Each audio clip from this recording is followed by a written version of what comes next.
Hello दोस्तों, स्वागत है आप सभी का हमारे YouTube channel MR world point में। ये जो सीरीज चल रही है प्रैक्टिस सेट की, इसमें 25 प्रैक्टिस सेट हैं कुल, जिसमें से 23 अभी तक अपलोड हो चुके हैं।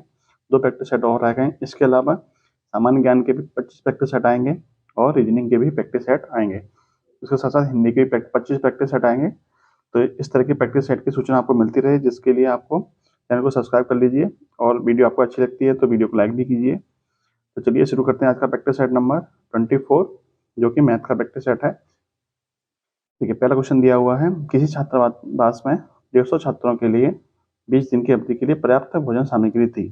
10 दिन बाद 30 छात्र छोड़कर चले गए। शेष भोजन सामग्री कितने दिन और चलेगी? तो देखिए, इसके जो ऑप्शन दे रखे हैं वो आपको गलत दे रखे हैं। जो आपको आंसर निकल के आएगा वो ऑप्शन में है ही नहीं है। तो चलिए मैं इसको तरीका बता देता हूँ कैसे करते हैं सवाल। बाकी आप कोई भी ऑप्शन हो आप आराम से कर सकते हैं। देखिए, हम मान लेते हैं कि जो 10 दिन के बाद 30 छात्र छोड़कर चले गए हैं, वो नहीं जाते तो हमारा खाना कितने दिन और चलता है। तो हमारे पास 150 छात्र थे, 10 दिन के बाद 30 छात्र छोड़कर चले गए, तो छोड़कर नहीं जाते तो हमारा खाना 10 दिन और चलता, क्योंकि कुल सामान कितने दिन के लिए था? 20 दिन के लिए था। तो हमारा खाना 10 दिन और चलता। ठीक है, तो हमारा खाना हो जाता 1500। हमारा खाना कितना हो जाता? 150 इंटू 10। अब क्या है, 30 छात्र छोड़कर चले गए, अब छात्र कितने बचे? 120 छात्र बचे। तो अब इस खाने को कितने लोग कितने दिन तक चलाएंगे? तो हमने मान लिया x दिन तक चलाएंगे। ठीक है, अब इसको सॉल्व कर लीजिए। देखिए, 0 से 0 खत्म। ठीक है, 3 से कटेगा आपका 4वां और 3 से कटेगा ये 5वां। कितना हो जाएगा? 5 50 बटे 4, यानी x बराबर आ जाएगा आपका 50 बटे में 4, यानी कि 12.5 दिन। तो आपका राइट आंसर कितना जाएगा? 12.5 दिन। लेकिन आपके ऑप्शन में नहीं है 12.5 दिन, जो इसने जो तरीका बताया है सोल्यूशन का वो गलत तरीका बताया है। आपका राइट आंसर 12.5 दिन ही आएगा। ठीक है, आप यदि आप जानते हो इस तरह सवालों करने के लिए, आप खुद करके कोशिश करिए, खुद करके आपका राइट आंसर भी इतना ही आएगा, 12.5 दिन। नेक्स्ट क्वेश्चन देख लीजिए, यदि किसी वर्ग का विकर्ण दोगुना कर दिया जाए तो उसका क्षेत्रफल कितना हो जाएगा? जब विकर्ण दोगुना करते हैं तो उसका क्षेत्रफल 4 गुना हो जाता है, ये आपको याद रखना है। विकर्ण कितना हो जाएगा? 2 गुना हो जाएगा, तो क्षेत्रफल कितना हो जाएगा? 4 गुना। यदि विकर्ण 3 गुना हो जाएगा तो क्षेत्रफल कितना हो जाएगा? क्षेत्रफल 9 गुना, यानी उसके वर्ग के रूप में क्षेत्रफल बढ़ेगा, यानी उसके वर्ग के रूप में क्षेत्रफल बढ़ेगा। विकर्ण को यदि हम 4 गुना कर देंगे तो हमारा क्षेत्रफल भी कितना हो जाएगा? 16 गुना हो जाएगा। 4 का वर्ग 16, 2 गुना कर देंगे 2 का वर्ग 4 गुना हो जाएगा। ये आपको याद रखना है। नेक्स्ट देखिए, 3 लगातार विषम संख्याओं का योगफल विषम संख्याओं के बीच की सम संख्याओं के योगफल से 11 अधिक है, तो अंतिम विषम संख्या क्या होगी? तो देखिए, अंतिम विषम संख्या कैसे निकालें? देखिए, हमने मान ली कि 3 विषम संख्याएं ए, बी और सी हैं, जो कि क्या है? लगातार विषम संख्या है। तो जरा ये बताइए कि जो दो लगातार विषम संख्याओं के बीच में अंतर कितने का होता है? आप कहेंगे 2 का होता है। यदि ये विषम है, ये भी विषम है, तो इसके बीच की जो विषम संख्या होगी, इसके बीच की जो सम संख्या होगी, वो इससे कितनी अधिक होगी? तो आप कहेंगे इसके बीच की जो सम संख्या होगी वो इससे 1 अधिक होगी, क्योंकि सम और विषम के बीच के जो अंतर होता है वो कितने का होता है? 1 अधिक होता है। तो इसका मतलब यहाँ पे जो बीच में जो सम संख्या होगी वो कितनी हो जाएगी? a+1 हो जाएगी। हो जाएगी, नहीं हो जाएगी? आप कहेंगे हो जाएगी। अब यहाँ पे जो संख्या होगी इन दोनों के बीच में, तो वो कितनी हो जाएगी? हो जाएगी इससे 1 अधिक, यानी कि b+1 हो जाएगी। क्लियर? अब आपसे क्वेश्चन में बोला है कि 3 लगातार विषम संख्याओं का योगफल विषम संख्याओं के बीच की सम संख्याओं के योगफल से 11 अधिक है। तीनों का योगफल कितना हो जाएगा? a+b+c। इनका जो योगफल है वो विषम संख्याओं के बीच में स्थित सम संख्याओं के योगफल से कितना अधिक है? 11 अधिक है, यानी कि a+1 b+1 प्लस के 11, तभी समीकरण बराबर होगा। अब इसको सॉल्व कर लेंगे। तो देखिए, ए से ए खत्म, बी से बी खत्म, तो सी बराबर कितना आ जाएगा? 11 और 1 12 और 1 13। सी बराबर कितना आ जाएगा? 13। आपसे यही पूछा था कि अंतिम विषम संख्या कौन सी होगी, तो अंतिम विषम संख्या कौन सी हो जाएगी? 13। तो आपका राइट आंसर हो जाएगा ऑप्शन नंबर बी। सी क्या थी? हमारी अंतिम विषम संख्या ही तो थी, तो सी की वैल्यू कितनी आ गई? 13। राइट आंसर हो जाएगा option number B, 13। Next question देखिए आप, 550 का 0.25% प्लस 420 का 0.24% बराबर क्वेश्चन मार्क का 0.84% है, तो क्वेश्चन मार्क के स्थान पर क्या आएगा? तो देखिए, क्वेश्चन मार्क के स्थान पर हम मान लेते हैं x लिखा हुआ है, तो हमें x की वैल्यू बतानी है कि x वैल्यू कितनी आएगी। तो देखिए, सॉल्व कर लेते हैं इसको। देखिए, आपको लिखा हुआ है 550 का 0.25%, ठीक है, प्लस के 420 का 0.24%, बराबर हमने मान लिया x का 0.84%। क्लियर? अब देखिए, दिख रहा होगा आपको। देखिए, तीनों में परसेंटेज कॉमन है, तो ये परसेंटेज से परसेंटेज क्या हो जाएगा? कट जाएगा, बच्चे कितना 550 इंटू 0.25। जब इसका इसमें गुणा करेंगे तो कितना आंसर आएगा 137.5। कितना आएगा 137.5। और जब 420 में 0.24 का गुणा करेंगे कितना आ जाएगा आपका आंसर 100.80। इसको 0 पॉइंट सॉरी इसको आप लिख लीजिए 137.50। इसको लिख लीजिए 100.80। ठीक है, ये किसके बराबर आ जाएगा x इंटू 0.84 के बराबर। पॉइंट के बाद 2 अंक क्यों लिए मैंने, क्योंकि यहाँ पे पॉइंट के बाद 2 अंक हैं इसलिए ले लिए। अब यहाँ सॉल्व करिए, इन दोनों को जोड़ें कितना आ जाएगा 223 पॉइंट, क्या आ जाएगा आपका कितना आएगा, जोड़िए इसको, ये हो जाएगा आपका 100 137 237 237 प्लस 1.3 यानी 238.30 बराबर x इंटू 0.84। और यहाँ से x बराबर कितना आ जाएगा 238.30 बट्टे में 0.84। जब इसको काटेंगे कितना आ जाएगा आंसर 283.7। आराम से घर पे बैठ के काट लीजिए, आपका इतना ही आंसर आएगा 283.7। यही आपका क्या हो जाएगा right answer, option number B आपका राइट आंसर हो जाएगा। नेक्स्ट क्वेश्चन देखिए, एक त्रिज्या तथा एक समान ऊंचाई वाले एक बेलन का एक शंकु एक गोले के आयतनों का अनुपात क्या होगा। यानी आपको त्रिज्या समान दे रखी है, ऊंचाई समान दे रखी है, और बेलन शंकु और गोले का आयतन बताना है कितना हुआ आयतन। तो देखिए क्या सॉल्व करेंगे इसे। देखिए 3 चीज दे रखी है, बेलन शंकु और गोला। बेलन का आयतन क्या होता है, बेलन का आयतन होता है पाई आर स्क्वायर एच। शंकु का आयतन क्या होता है 1/3 पाई आर स्क्वायर एच। और गोले का आयतन होता है 4 pi R cube, 4/3 pi R cube, मतलब 4/3 पाई आर क्यूब। अब आपसे बोला कि जो आर और जो एच है दोनों की क्या है समान है, यानी एच की जगह हम क्या रखते हैं आर रखते हैं। तो यहाँ कितना हो जाएगा पाई आर स्क्वायर इंटू आर, और ये क्या आ जाएगा आपका 1/3 पाई आर स्क्वायर इंटू आर बराबर 4/3 पाई आर क्यूब। क्लियर। अब इसको सॉल्व कर लीजिए। तो देखिए पाई आर क्यूब तीनों में कॉमन हो जाएगा, तो एक बार कटेगा, ये कट जाएगा, एक बार कट जाएगा। तो यहाँ कितना बचेगा 1 बचेगा, यहाँ 1/3 बचेगा, और यहाँ आपका 4/3 बचेगा। और इनका अनुपात कैसे निकालेंगे, ये जो बटे में संख्या दे रखी है इससे आप इसको मल्टीप्लाई कर दीजिए सबको, यानी इन सबका एलसीएम आ जाएगा 3। 3 से आप सब में गुणा कर दीजिए। 3 से जब सब में गुणा करेंगे, 3 से जब सब में गुणा करेंगे कितना आएगा 3 एकम 3 अनुपात 1/3 में तो 3 का गुणा करेंगे, 3 से 3 कट जाएगा, कितना बचेगा 1 बचेगा। और 4/3 में 3 का गुणा करेंगे तो कितना बचेगा 4 बचेगा। यानी तीनों के आयतन का अनुपात कितना आ जाएगा 3:1:4। यानी ऑप्शन नंबर सी आपका क्या हो जाएगा राइट आंसर हो जाएगा। नेक्स्ट क्वेश्चन देखिए आप, एक छतरी का अंकित मूल्य 162 रुपए तथा विक्रय मूल्य क्या है 135 रुपए है, तो बट्टे की दर बताइए। तो देखिए बट्टा बराबर क्या होता है, बट्टा बराबर होता है विक्रय मूल्य, बट्टा बराबर क्या होता है अंकित मूल्य माइनस के विक्रय मूल्य। ठीक है, ये होता है बट्टा बराबर। और यदि आपसे बट्टा प्रतिशत पूछा जाए तो बट्टा प्रतिशत बराबर क्या होता है, यानी कितने का बट्टा दिया, छोटी हाथ में बट्टा एक ही बात होती है, कितने का बट्टा दिया बट्टे में अंकित मूल्य गुणा 100, ये होता है आपका बट्टा प्रतिशत बराबर। अब आप देखिए, अब आपको बट्टा प्रतिशत पूछा है, बट्टे की दर पूछी है, बट्टे की दर कितनी होगी। तो देखिए अंकित मूल्य कितना है इसका 162 रुपए। पहले तो हम बट्टा निकाल लें, बट्टा कितना निकल के आएगा, बट्टा निकल के आएगा आपका, यानी बट्टा या छूट कितनी निकल के आएगी 162 माइनस के 135, यानी ये हो जाएगा आपका 27, यानी 27 रुपये छूट दी। कितने प्रतिशत की छूट दी, तो परसेंटेज में पूछा है तो परसेंटेज कैसे निकालते हैं, तो छूट बटे में अंकित मूल्य 162 गुणा 100, इसको सॉल्व कर लीजिए। 27 से कितने में कटेगा ये आपका 6 बार, और 100/6 की फ्रैक्शन क्या होती है 16 से ही 2/3%, यानी ऑप्शन नंबर बी आपका क्या हो जाएगा राइट आंसर हो जाएगा। नेक्स्ट क्वेश्चन देखिए, एक परीक्षा में 100 छात्रों के प्राप्तांक का औसत 40 है। बाद में पता चला कि एक छात्र के प्राप्तांक 53 के स्थान पर 83 पढ़ लिए गए, तो सही औसत क्या होगा। तो देखिए पढ़ना चाहिए था आपको 53, लेकिन पढ़ कितना लिया 83 पढ़ लिया, यानी कितना ज्यादा पढ़ लिया 30 ज्यादा पढ़ लिया। तो हम 30 कितने लोगों पर ज्यादा पढ़ा था 100 लोगों पर, 30 कितने लोगों पर ज्यादा पढ़ा है 100 लोगों पर, तो कितने का असर पड़ेगा 0.30 का असर पड़ेगा हर एक पे। तो यदि हम ये हमारा एस्टिमेट तो पड़ा था, और इसको हम घटा देंगे औसत में से, तो हमारा सही एवरेज निकल के आ जाएगा, सही औसत निकल के आ जाएगा।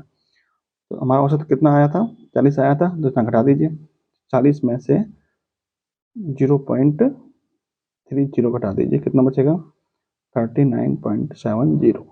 तो ये आपका राइट आंसर होगा। यही आपका क्या हुआ, राइट एवरेज भी यही होगा। जितना आपका एक्स्ट्रा आया था 0.30 आपका एक्स्ट्रा आया था, अब इसको हमने घटा दिया तो हमारा सही एवरेज के अंदर निकल के 39.70 आपका सही एवरेज निकल के आएगा। यानी ऑप्शन नंबर बी आपका राइट आंसर हो जाएगा। नेक्स्ट क्वेश्चन देखिए आप, किसी संख्या के 2/5 भाग के 1/3 का 1/4 15 है, तो इस संख्या का 60% क्या होगा। हमने मान ली संख्या क्या है x, उसका 2/5 हो जाएगा, उसका 1/3 1/3 हो जाएगा, इसका 1/4 1/4 कर दिया हमने, इसके बाद दे रखा है 15 के बराबर। ठीक है, इसको सॉल्व कर लीजिए, 2 से कटेगा ये 2 बार, और 2 पंजे 10 या 30, 30 इंटू 15 कितना होता है 450। तो x बराबर कितना मिल जाएगा आपको 450, 450। अब आपसे पूछो संख्या का 40% कितना होगा, तो 450 का 40% निकाल दीजिए, कितना होगा 450 गुणा 40/100, 0 से 0 खत्म, 45 इंटू 4 कितना होता है 180। तो संख्या का 40% कितना हो जाएगा 180, यानी ऑप्शन नंबर बी आपका राइट आंसर हो जाएगा। नेक्स्ट क्वेश्चन देखिए आप, 10 वर्ष पूर्व सचिन की आयु अरुण की आयु से दोगुनी थी, ये 10 वर्ष बाद सचिन की आयु 40 वर्ष हो तो अरुण की वर्तमान आयु क्या होगी। तो देखिए क्या सॉल्व करते हैं। देखिए 10 वर्ष पूर्व सचिन की जो आयु थी वो अरुण की आयु से दोगुनी थी, तो हमने मान लिया कि 10 वर्ष पूर्व अरुण की आयु कितनी थी x थी, तो सचिन की आयु कितनी हो जाएगी 2x हो जाएगी। क्लियर। अब जब 10 वर्ष पूर्व सचिन की आयु 2x थी तो वर्तमान में कितनी हो जाएगी, तो 2x प्लस के 10, इन 10 साल जुड़ जाएगी। अब वर्तमान से 10 साल बाद की पता नहीं है तो उम्र कितनी होगी, तो 2x प्लस के 10, और इसमें भी कितने साल और जुड़ जाएगी 10 साल और जुड़ जाएगी, तो यानी 10 साल बाद सचिन की आयु कितनी हो जाएगी, तो 2x प्लस के 20। लेकिन वो कह रहा है 2x प्लस 20 नहीं है, उसकी आयु 10 साल के बाद कितनी है 40 साल है, तो 2x प्लस 20 बराबर कितना हो जाएगा 40 के बराबर। तो यहाँ से 2x बराबर मिल जाएगा, 40 में से 20 गए तो 20 बचेगा, तो x बराबर कितना मिलेगा, यहाँ से x बराबर मिल जाएगा आपको 20/2 यानी कि 10, यानी x की वैल्यू आपकी मिल गई 10 वर्ष। x की वैल्यू कितनी मिल गई 10 वर्ष। x क्या था हमारा अरुण की आयु थी, तो यानी अरुण शुरुआत 10 वर्ष पूर्व कितने साल का था 10 साल का था, तो वर्तमान में कितने साल का हो जाएगा 10 प्लस 10 यानी कि 20 साल का हो जाएगा। तो आपसे पूछा क्या है, आपसे पूछा है कि अरुण की वर्तमान में आयु कितनी है, तो वर्तमान में अरुण कितने साल का हो जाएगा 20 साल का हो जाएगा। फिर 10 साल बाद पूछे तो कितने साल का हो जाएगा, तो इसमें 10 साल और जोड़ देंगे, कितना हो जाएगा 30 साल का। लेकिन वर्तमान में पूछे तो वर्तमान में कितने साल का हो जाएगा 20 साल का हो जाएगा। राइट आंसर हो जाएगा ऑप्शन नंबर ए 20 साल। नेक्स्ट क्वेश्चन देखिए, किसी छात्र को किसी भिन्न का 7/9 ज्ञात करने को कहा गया, उसने भूलवश उस भिन्न को 7/9 से भाग कर दिया तथा ठीक से 8/21 अधिक भिन्न प्राप्त की, तो सही उत्तर बताइए। देखिए 7/9 से गुणा करने को कहा गया था, लेकिन उसने 7/9 से क्या कर दिया भाग कर दिया, तो सही आंसर जो मिला आपको वो आपको 8/21 अधिक मिला, तो सही भिन्न क्या होगी, यहाँ सही उत्तर बताना है, सही उत्तर क्या होगा। देखिए पहले हम भिन्न निकाल लेंगे, उसका फिर हम क्या करेंगे 7/9 निकाल देंगे, तो हमारा राइट आंसर निकल के आ जाएगा। तो देखिए भिन्न कैसे निकालेंगे। देखिए हमने मान लिया वो संख्या क्या थी हमारी x थी, उसमें क्या करना था 7/9 से भाग करना था, भाग करने वाला 7/9 से भाग करने मतलब होता है 9/7 से आप गुणा कर दीजिए, बराबर सॉरी माइनस x गुणा 7/9। इन दोनों का अंतर कितना आया, इन दोनों का अंतर आया 8/21, 8/21। अब इसको सॉल्व कर लीजिए, कितना आएगा आंसर। देखिए कितना हो जाएगा 9x/7 माइनस के 7x/9 बराबर 8/21। क्लियर। इसको सॉल्व करिए, 9 में 81 माइनस के 7 49, 81 में से 49 के कितने बचे 32x/7 में 63, कितना जाएगा 63 बराबर 8/21। 21 से कटेगा 3 बार और 8 से कटेगा ये 4 बार, यहाँ आपका 1 बचेगा। देखिए x बराबर कितना आ जाएगा, x बराबर आ जाएगा आपका यहाँ से x बराबर मिल जाएगा आपको 3/4, x की वैल्यू मिल गई हमको 3/4, यानी हमारी जो भिन्न थी वो कितनी थी 3/4। तो आपसे सही आंसर पूछा, सही आंसर कितना होगा, तो सही आंसर कितना जाएगा, आपको निकालना क्या था, आपको निकालना था कि भिन्न का 7/9 ज्ञात करना था, तो 3/4 का 7/9, 7/9 निकाल दीजिए, कितना हो जाएगा 3 से 3 कटेगा और 7/4 12, 7/12 आपका क्या हो जाएगा राइट आंसर हो जाएगा 7/12, यानी ऑप्शन नंबर सी क्या हो जाएगा आपका राइट आंसर।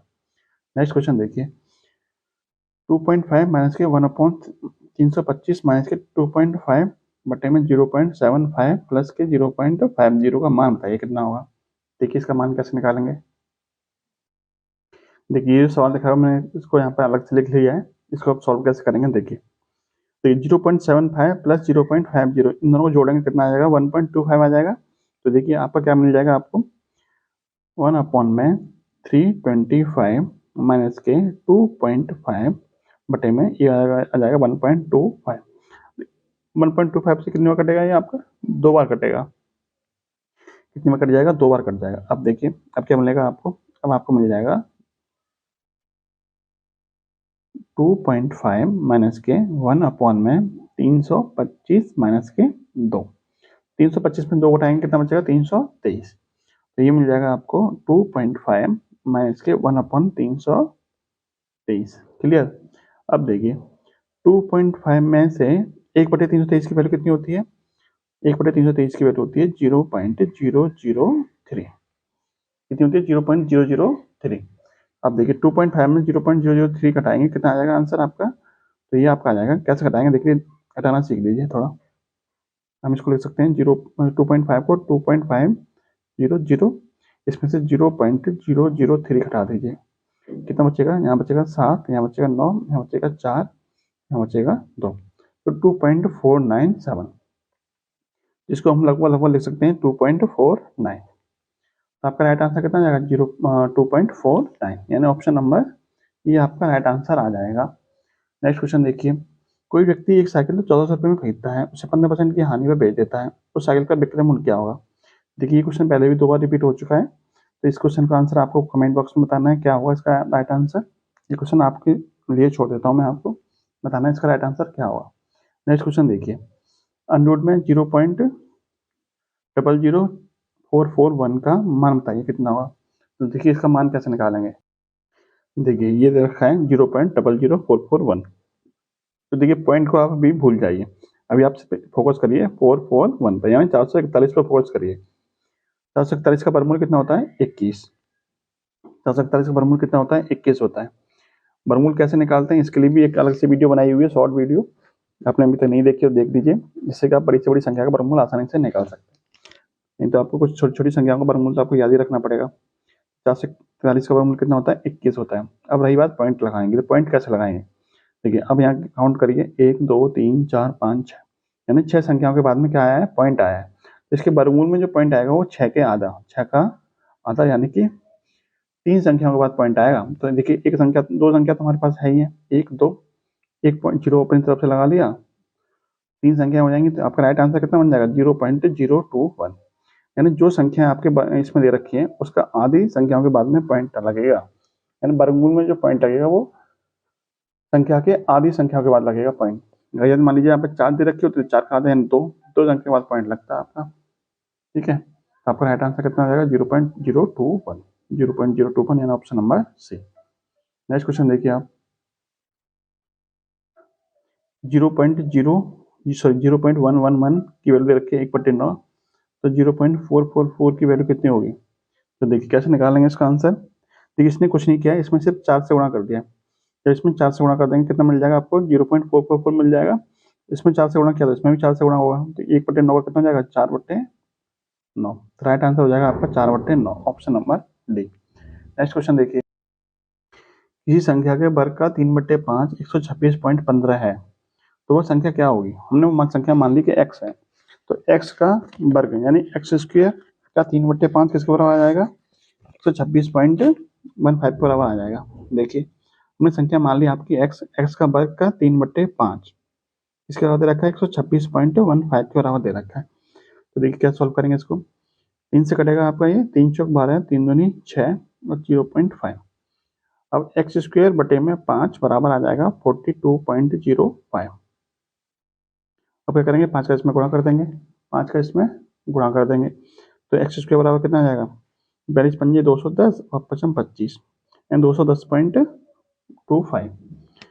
एक्स स्क्वायर की वैल्यू इतनी है तो एक्स की वैल्यू कितनी आ जाएगी, एक्स की वैल्यू आ जाएगी इसका वर्गमूल, यानी 210.25 का वर्गमूल कितना आ जाएगा आपका, ये आ जाएगा आपका, इसका आ जाएगा आपका 0.5 और इसका हो जाएगा 196 14.5। तो एक्स की वैल्यू कितनी जाएगी 14.5, ये आपका क्या हो जाएगा राइट आंसर, यानी 14.5, ऑप्शन नंबर सी आपका राइट आंसर हो जाएगा। नेक्स्ट क्वेश्चन देखिए, यदि 2 बराबर x प्लस 1/1 प्लस 1/3 प्लस 1/4 है तो x का मान कितना होगा। तो देखिए क्या सॉल्व करते हैं, इस तरह भिन्नों को हमेशा नीचे से सॉल्व किया जाता है। तो नीचे से सॉल्व किया जाता है, क्या सॉल्व करते हैं, 4 तिया 12 और 1 13, 13/4 1/1 में है तो उल्टा करके 4/13 ले सकते हैं, उल्टा करके 4/13। इस पूरी जगह पे कितना आ जाएगा, 4/13। तो देखिए अब आपके पास क्या बचेगा, आपके पास बचेगा 2 बराबर x प्लस के 1/, इस पूरी जगह बचेगा 4 तिया 12 13, 13/4 4/13 और 13 एकम 13 और 4 17, 17/13 यानी 4/17। पूरी में आएगा 4/17। तो अब 4/17 को हटा दीजिए x में से, यानी सॉरी 2 में से, तो 2 माइनस के 4/17 बराबर x। कितना हो जाएगा आपका, 17 दूनी 34, 34 में 4 गए तो सॉरी कुछ गलती हुई है, देखिए क्या मिस्टेक है। देखिए यहाँ पे 4 नहीं आएगा, यहाँ पे कितना आएगा, यहाँ पे 13 आएगा, ऊपर कितना आएगा 13। कैसे आएगा, 4 तिया 12 1 13, 13/4 उल्टा कर देंगे 4/13, 13 एकम 13 4 17, 17/13 उल्टा कर देंगे 13/17, 13/17 तो यहाँ 13/17 आएगा, 13/17। अब 13 घटा दीजिए, कितने में से घटाएंगे 13, 17 दूनी 34 माइनस के 13, ये आपका 13 है, ठीक है। 17 दूनी 34 माइनस के 13 कितने बचेंगे, 21, 21/17, 21/17। तो x की वैल्यू कितनी आ गई, 21/17। तो राइट आंसर हो जाएगा आपका 21/17, यानी ऑप्शन नंबर कौन सा ही हो जाएगा, option number B. Option number B आपका क्या हो जाएगा, राइट आंसर। नेक्स्ट क्वेश्चन देखिए, दो संख्याओं का मासा 8 है, तब निम्नलिखित में से कौन संख्या ऐसी है जो उनका लासा नहीं हो सकती। तो देखिए जब संख्याओं का मासा 8 है तो उनका जो लासा होगी वो हमेशा क्या होगी, मासा से कटनी चाहिए। तो ऐसी संख्या देख लीजिए जो आपकी 8 से नहीं कट रही है। तो देखिए ये सब कट रही है, ये 8 से नहीं कट रही, तो ये क्या हो जाएगा आपका राइट आंसर। जब मासा 8 है तो संख्या भी, उस संख्या का लासा क्या होगा, 8 से कटेगा। तो 8 से कटने वाली ऐसी संख्या देख लीजिए जो आपकी 8 से नहीं कट रही है। एक ही ऑप्शन ऐसा है जो आपका 8 से नहीं कट रहा है, बाकी सभी संख्या 8 से कट रही है, तो ये आपका क्या हो जाएगा, राइट आंसर हो जाएगा। नेक्स्ट क्वेश्चन देखिए, यदि दो संख्याओं का योग 22 हो और उनके वर्गों का योग 404 हो तो उन संख्याओं का गुणनफल कितना होगा। देखिए गुणनफल कैसे निकालेंगे, देखिए मान ली दो संख्या हमारी a और b है, तो दोनों का जोड़ दे रखा है आपको 22 और दोनों के वर्गों का जोड़ दे रखा है आपको 404। आपको दोनों का गुणनफल बताना, गुणनफल कितना होगा। देखिए a प्लस बी का वर्ग, a प्लस बी का स्क्वायर बराबर होता है a स्क्वायर प्लस के बी स्क्वायर बराबर, सॉरी प्लस के 2ab। अब यहाँ वैल्यू रख दीजिए, a प्लस बी की वैल्यू कितनी थी, 22। देखिए 22 का वर्ग बराबर a square plus B square कितना था, 404 प्लस के 2ab। 22 का वर्ग कितना होता है, 484 बराबर 404 प्लस के 2ab। और 404 इधर जाएगा तो कट जाएगा, 404 इधर आएगा तो माइनस का आएगा, 484 में 404 कटाएंगे कितना बचेगा, 80 बचेगा। 80 बराबर 2ab, तो ab बराबर कितना आ जाएगा, यानी दोनों संख्या का गुणनफल बराबर आ जाएगा, ab बराबर 80/2 यानी कि 40। तो दोनों संख्या का गुणनफल कितना आ गया, 40। तो राइट आंसर कितना हो जाएगा आपका 40 यानी कि 40, ऑप्शन नंबर ए। ये आपका लास्ट क्वेश्चन है आज के प्रैक्टिस सेट का, ही आपका लास्ट क्वेश्चन है। वीडियो आपको कैसी लगी जरूर बताइएगा, और अभी तक चैनल को सब्सक्राइब नहीं किया सब्सक्राइब कर लीजिए। ये क्वेश्चन आपके लिए छोड़ देते हैं, सिंपल क्वेश्चन है, आप आराम से कमेंट बॉक्स में बता सकते हैं इसका आंसर क्या होगा। ये क्वेश्चन क्या है, निम्नलिखित में कौन संख्या पूर्ण वर्ग भी है, पूर्ण वर्ग भी है और पूर्ण घन भी है। मैं आपको एक संख्या बतानी है जो घन भी है और वर्ग भी है। ऑप्शन है आपके, आराम से बता सकते हो। वीडियो आपको कैसी लगी कमेंट बॉक्स में जरूर बताइएगा। जय हिंद, जय भारत।